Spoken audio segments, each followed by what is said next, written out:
Hamas right now is struggling to locate the remains of more hostages in the Gaza Strip. Israel's military, meanwhile, is preparing for the possibility of renewed fighting. The future of the ceasefire now hangs in the balance.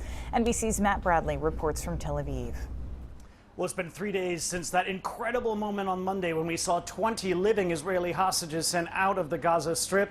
The ceasefire in Gaza still holding. About 2,000 Palestinian prisoners in Israeli jails released, including 250 who had been serving life sentences. Now, there have been isolated incidents of Israelis shooting Palestinians in the Gaza Strip, and a lot of internecine fighting between Hamas and other militant groups inside Gaza in the wake of this war that had lasted for 2 years.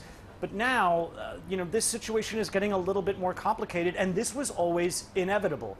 As this treaty careens into phase 2, there are no details guiding some of the crucial elements of Trump's 20-point plan, including potential disarmament for Hamas, post-Gaza governance, and other issues related to actually long-term thinking that would govern the Gaza Strip from here on out. Now, again, this was something that was always going to happen because the style in which President Trump kind of negotiated this treaty was to move ahead with the ceasefire and with the releases of the prisoners and the hostages without focusing on the details. Well, now the details are becoming the devil.